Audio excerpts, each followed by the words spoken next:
అండి అందరికీ. లాస్ట్ వీడియోలో మనం సెల్ టాపిక్ మొత్తం పార్ట్ 1 పార్ట్ 2 వీడియోతో మనం ఎక్స్ప్లెనేషన్ చేసుకున్నాం కదా. ఈ వీడియోలో అయితే దీనికి సంబంధించిన కొన్ని ఇంపార్టెన్స్ బిట్స్ మీతో షేర్ చేసుకోవాలనుకుంటున్నాను. ఇంకా మన ఛానల్ని ఎవరైనా సబ్స్క్రైబ్ చేయకపోతే ప్లీజ్ సబ్స్క్రైబ్ చేయండి. మీ సపోర్ట్ నాకు ఎప్పుడూ ఉండాలి. ఇప్పుడైతే టాపిక్లోకి వెళ్ళిపోదాం. కటప్ అనే పదానికి ఈ క్రింది వానిలో దేనికి అర్థం? టామియా. హిరోఫిలస్ ఏ శాస్త్రానికి పితగా పరిగణిస్తారు? ఏ. అనాటమీ. గాలన్ ఏ శతాబ్దంలో ఫిజియాలజీని వివరించారు? సి. 3వ శతాబ్దం. అవయవాల గురించి అధ్యయనం చేసే శాస్త్రం. అవయవాల గురించి అధ్యయనం చేసే శాస్త్రం.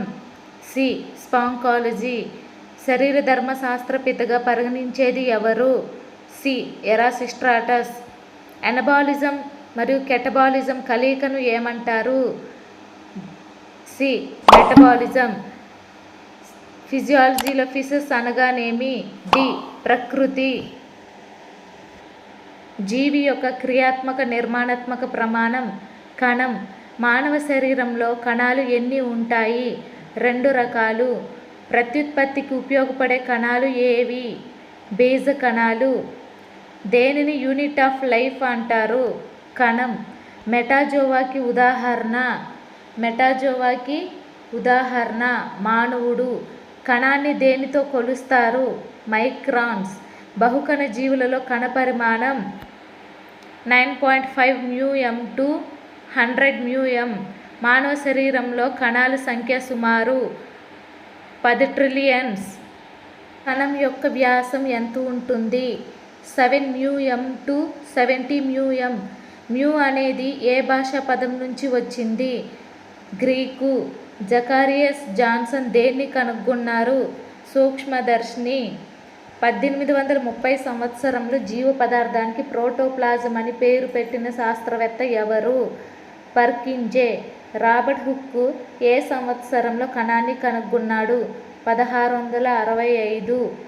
కేంద్రకాన్ని ఏ సంవత్సరంలో ఎవరు కనుగొన్నారు? Robert brown. 1831. 1838 సంవత్సరంలో కణం ఒక నిర్మాణాత్మక ప్రమాణంగా తీర్మానించింది ఎవరు? స్లీడన్. కణత్వచానికి కప్పి ఉంచే పొర లైపోప్రోటీన్.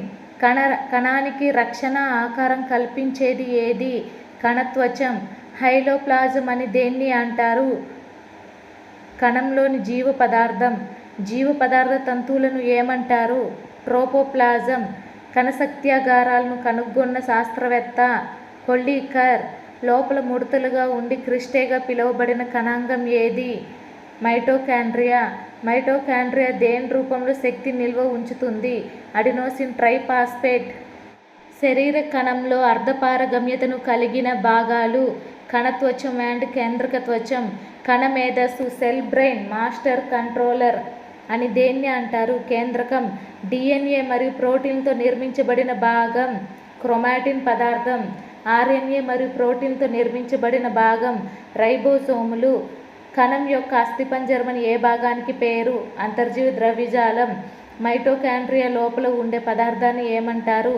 మాతృక. కెమెల్లో బల్లపరుపుగా ఉండే కణాంగాన్ని కనుగొన్నారు. అది ఏ కణాంగం? గాల్జీ సంక్లిష్టం. లైపోప్రోటీన్ల చేత కప్పబడి ఉండే కణాంగాలు కణత్వచం, గాల్జీ సంక్లిష్టం. నాళాల మధ్య ఉన్న స్థలాన్ని ఏమంటారు? ల్యూమన్. గరకు అంతర్జీవ ద్రవ్యజాలం నుంచి ఏవి ఉత్పత్తి అవుతుంది? ప్రోటీన్స్. 1887 వాన్ చెక్డెన్ అనే శాస్త్రవేత్త దేన్ని కనుగొన్నారు? సెంట్రోజోమ్. సెంట్రోజోమ్లో ఉండే కణ పదార్థాన్ని ఏమంటారు? సెంట్రోస్పియర్.